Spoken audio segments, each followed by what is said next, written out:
What's up everybody, welcome back to cilinixfxcapital and welcome to this video in which we will talk about the Pine protocol and their new token Pine, which is coming out at the beginning of February.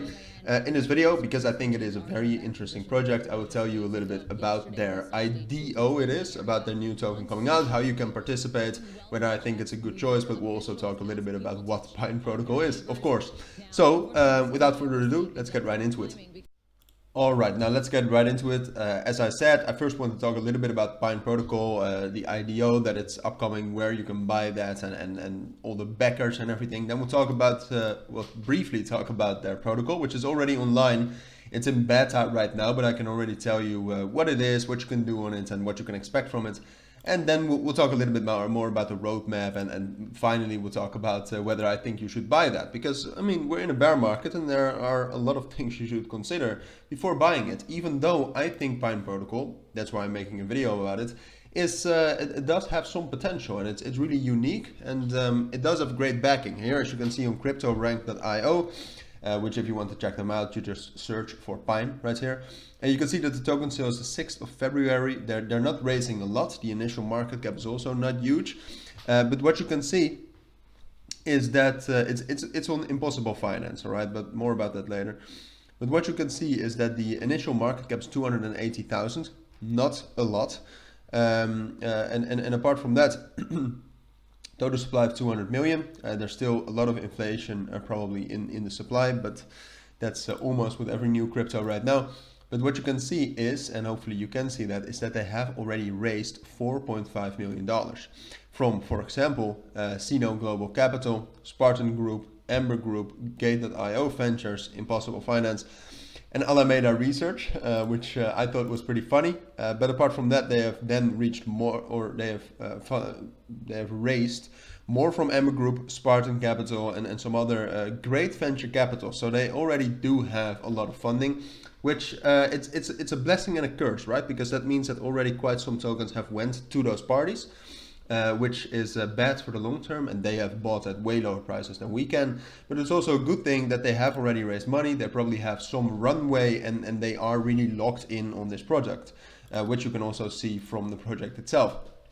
But so you can buy it on Impossible Finance, but I wanted to cover that at the end. First, a little bit about Pine Protocol, what it is. Essentially, how they describe themselves is, let's see, I forgot that they have one of those like one sentence in which you can actually see what they all do.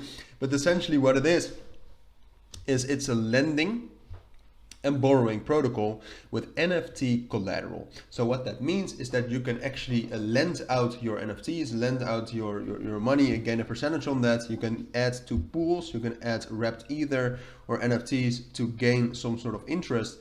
But more importantly, and the main thing of Pine Protocol, is that you can borrow with your NFTs. So what you can do is that if you connect your wallet, you can select NFT collateral. So if you have, for example, a Bored Ape Yacht Club NFT, you can put that as collateral, and then they will value that NFT, and based on that collateral you can actually get a loan. So if you have NFTs, you can get a loan, do something with that money, maybe trade with it. I wouldn't advise that, but you can.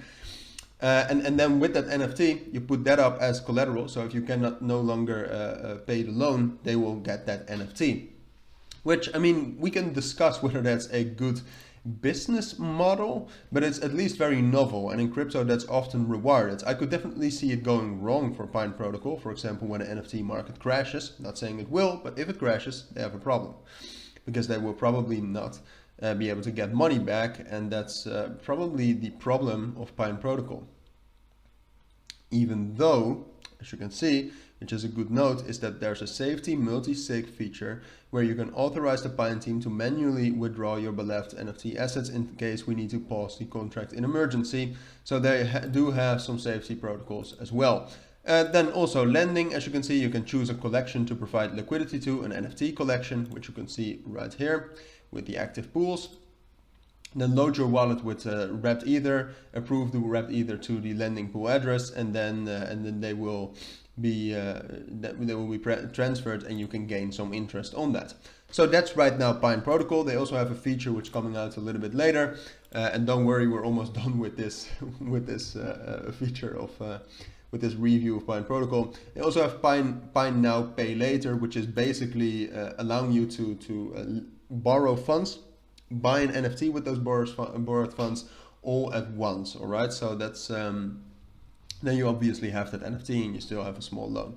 So altogether, I would put it under the category of a lending protocol. I think it has potential if everything goes well, if it is actually being used. To my knowledge, this is the first lending protocol where they actually have NFT collateral. So with that, I think it is at least interesting, and I would definitely recommend you to check that out.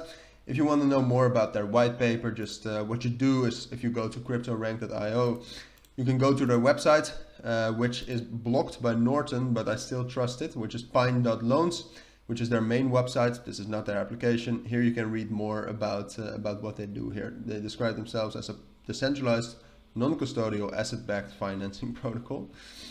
Yeah, I'm actually not sure why I said that, but you can read more. Oh yeah, from here you can actually check out their documentation, which in the documentation you can find out more in depth about what it is. But I don't want to talk too much about that here. So let's talk about the IDO. So the thing is, with Pine Protocol, I think it is an attractive buy in a bear market because I think this could do very well in a bull market. The thing though is that an IDO usually never starts well. You can go to Impossible Finance right here. If you go to Impossible Finance, you will see everything you need to know. If you launch the application, there you will find out everything you need to know. Here you can see about Pine and how you can participate. So if you want to do that, I would definitely recommend you to do that soon because you need to fulfill some sort of know your customer, KYC. The thing though is, if you go to Impossible Finance, which I've already done some research on that, if you go to the launchpads, IDOs, and then to Impossible Finance, which Impossible Finance, they have done 13 IDOs, and the current ROI, so the return on investment on those IDOs together is 0.44%, times 0.44. So that's quite a big decrease after the IDO, and therefore, I mean, we can check that out. Therefore, here you can see some of the projects they did, which some projects are actually pretty big, like High Street, Genopets, or a network. I do know some of them, but most of them do not have a good ROI.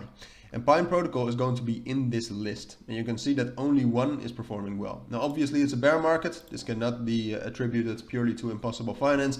But therefore, I would say that if you think this project is valuable, if you think it's interesting, it's a better idea to buy it after the IDO and not at the IDO. But that's my take on that, and that's this video on the Pine Protocol. So if you do have any questions, let me know. But for now, take care. Bye.